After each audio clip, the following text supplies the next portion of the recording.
Have you ever wondered why being ignored still hits harder than stepping on a Lego barefoot? Like, you can be a whole adult paying bills, filing taxes, pretending to know how health insurance works, yet one unanswered message can send you into an emotional spiral that feels suspiciously childhood-shaped. Here's the plot twist nobody talks about. Your reaction isn't dramatic. It's programmed. Way back when you were a kid, your brain was taking notes like a tiny emotional accountant, recording every moment someone didn't respond, didn't look up, didn't listen. And now? Those notes run your life more than you think. Today, we're unpacking how being ignored rewires a child's mind, and quietly shapes the adult you became. Let's be honest, something about that title didn't just catch your eye, it poked at a very specific part of your brain. Maybe you clicked because you've spent years wondering why you react so strongly when someone doesn't respond. Or why you replay conversations trying to figure out if you said too much, too little, or accidentally ruined your entire social reputation with one sentence. Maybe you're that person who says, "It's fine, I don't care," but deep down your soul is doing the emotional equivalent of shaking a snow globe. Or maybe you've always felt like the background character in your own life, present, useful, polite, but weirdly invisible sometimes.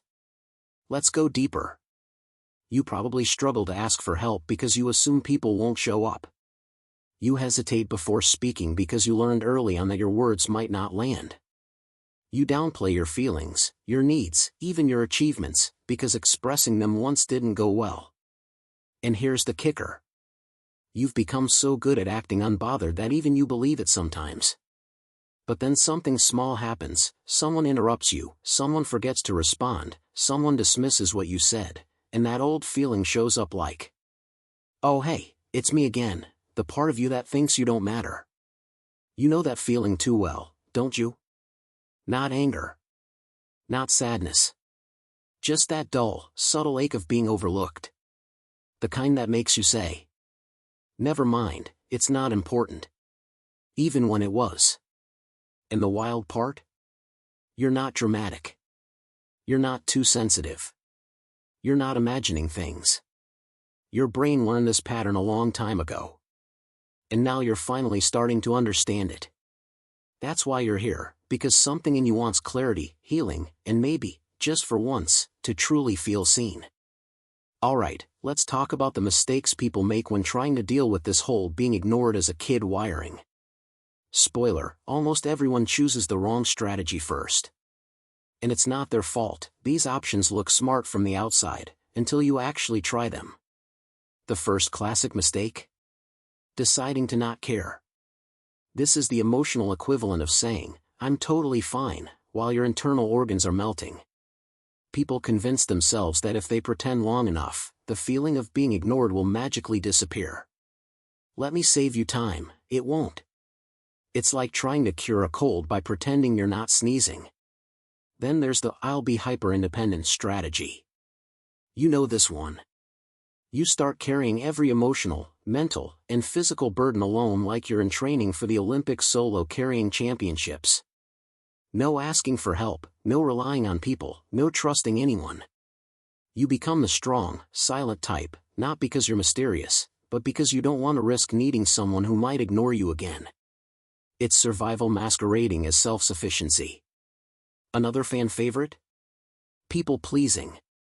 If step 1 didn't work, you switch to step 2. Maybe if I'm perfect, people won't ignore me. So you become the helpful one, the forgiving one, the yes-to-everything one. Need emotional support? Oh, you'll give it. Need to move a couch at 2 a.m.? You're already there. But when you need something, your brain whispers, "Don't ask, they'll ignore you," and you shrink back into silence. And we can't forget the funniest mistake of all. Choosing emotionally unavailable people on purpose. Your brain goes, this person gives the same energy my childhood gave me. Perfect. Familiar. Nostalgic trauma vibes. It's like ordering the worst meal on the menu because it reminds you of home. But here's the problem with all these strategies. They try to fix the symptoms, not the original wound. You're treating the smoke, not the fire. People say things like, Just communicate more. Or trust people. Or stop overthinking. As if it's that simple. As if you didn't spend years training your brain to expect silence. These common mistakes aren't failures, they're outdated survival tools. Tools you built as a kid with a limited emotional toolbox. And the good news?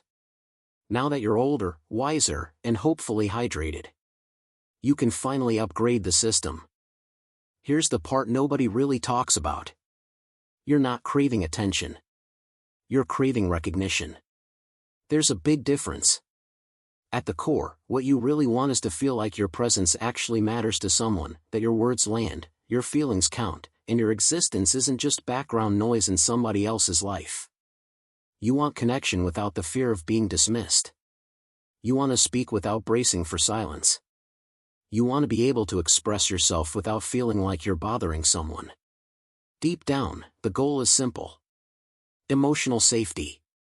That warm, steady reassurance that says, I hear you. You're not alone. What you feel is valid.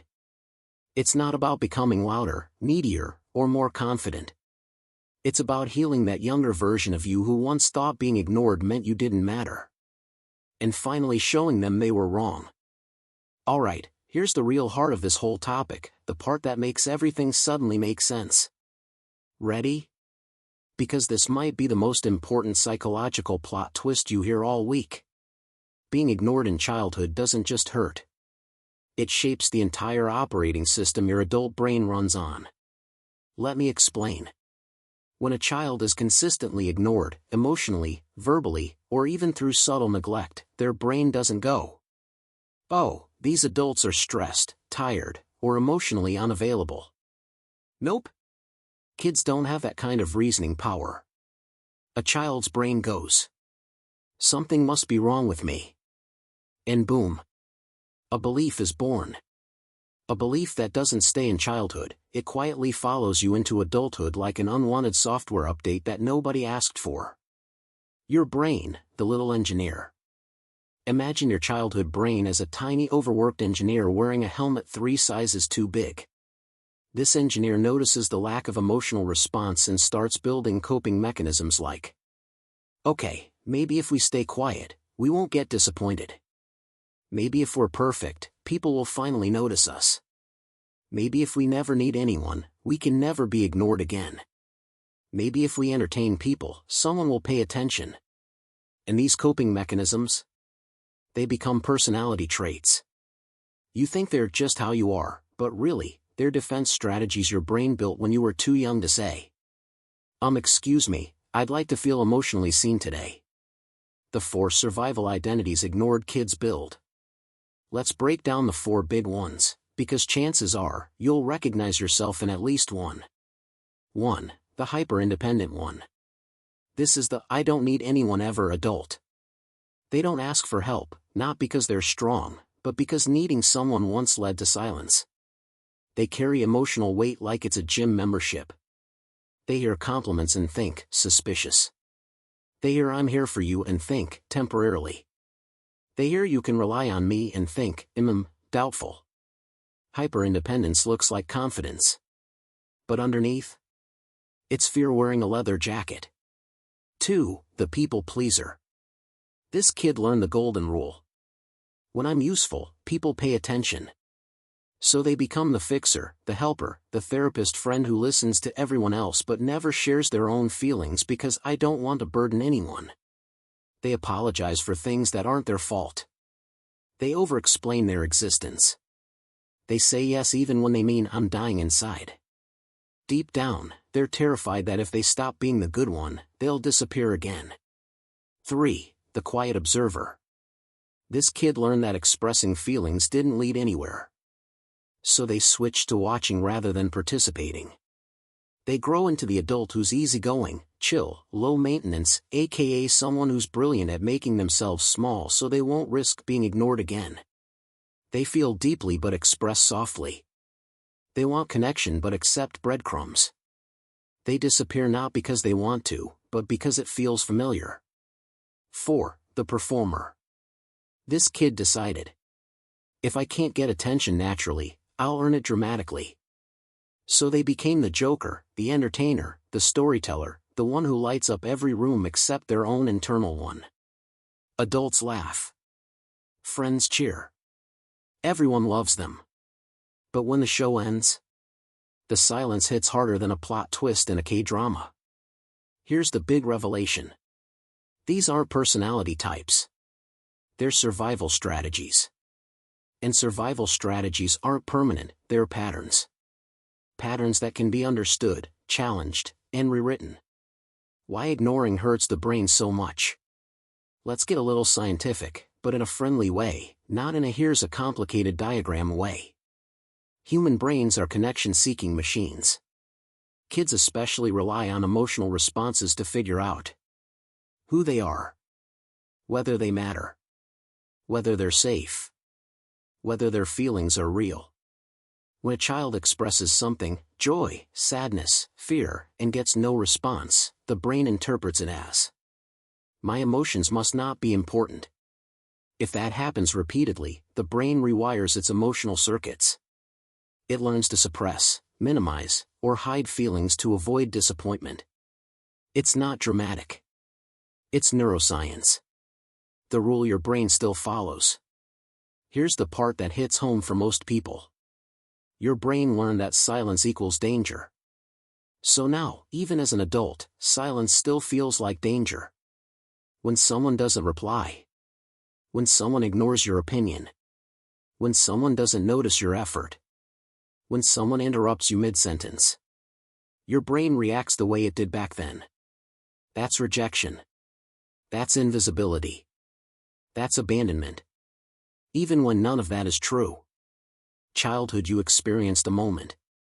Adult you relives it, just quietly and with better clothing. The hopeful twist, brains can be rewritten. This is the part where things get lighter. Your brain isn't a concrete wall. It's a whiteboard. Everything written can be rewritten. Those survival strategies? They served you once. They kept you safe.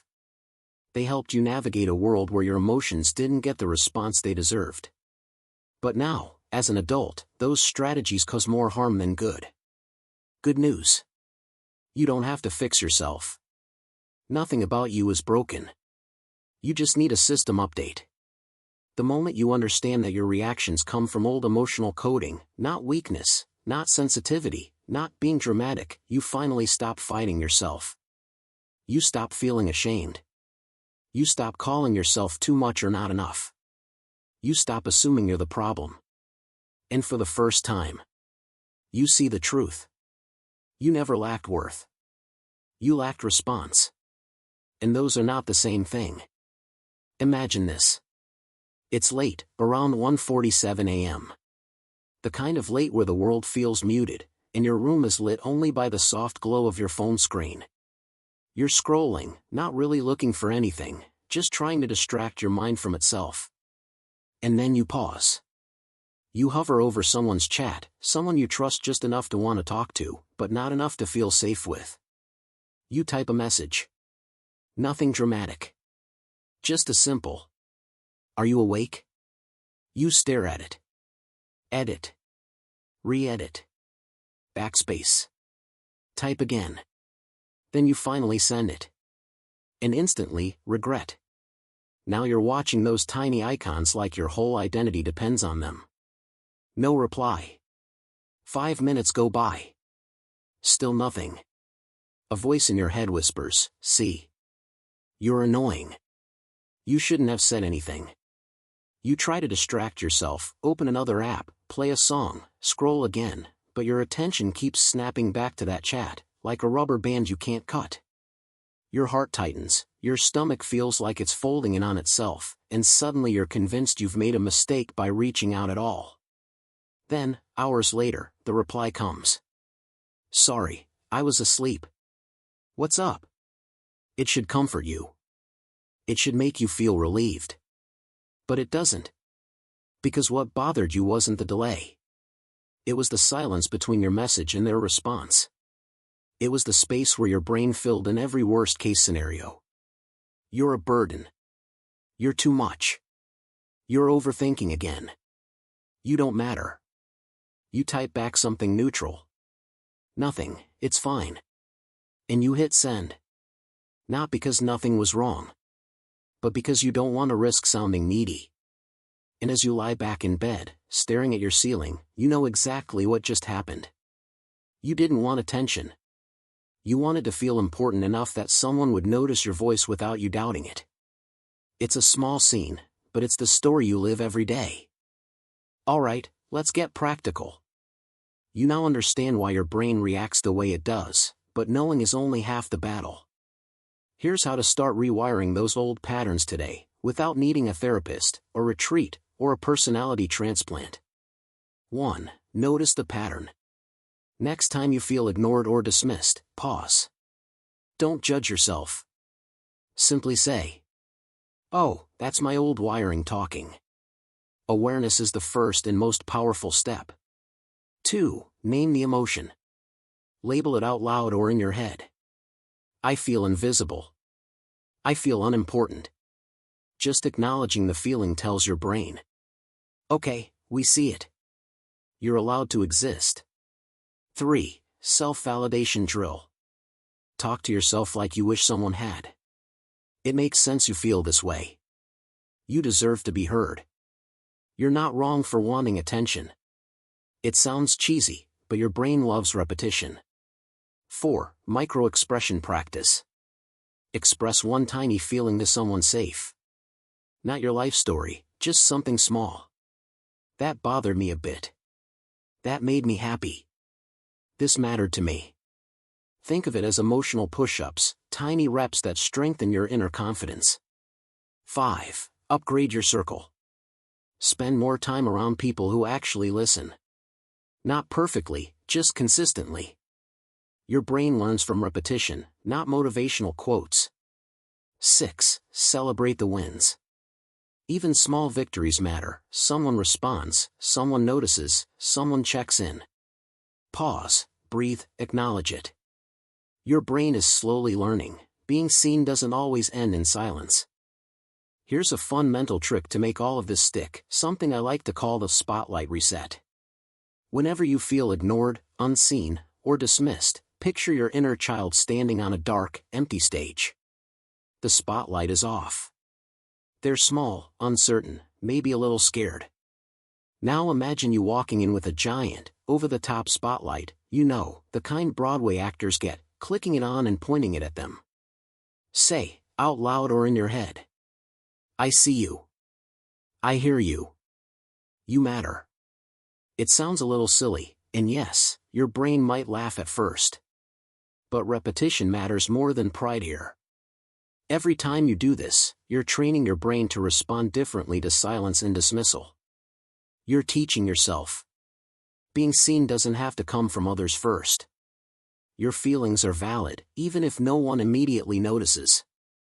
You can provide the attention and recognition your younger self missed. Do this consistently, and over time, your brain starts rewiring old patterns. Silence stops feeling like rejection, and you start responding with calm confidence instead of anxiety. So here's the takeaway: being ignored as a child didn't break you, it shaped you. It taught your brain clever survival strategies, helped you navigate tricky emotional terrain, and kept you safe back then. But now, you're an adult. You don't need those old survival tools anymore. Understanding that your reactions come from old emotional wiring, not weakness, not oversensitivity, not being dramatic, gives you permission to finally stop fighting yourself. You can start expressing your needs, trusting people, and feeling seen without guilt or fear. And here's the secret bonus: you're not just healing yourself. You're showing your inner child that they do matter, that they are seen, and that silence doesn't define their worth. If this video helped you connect the dots, give it a like, subscribe for more brain-friendly life hacks, and share it with someone who might feel unseen too. Remember, you're not invisible. Not here. Not ever.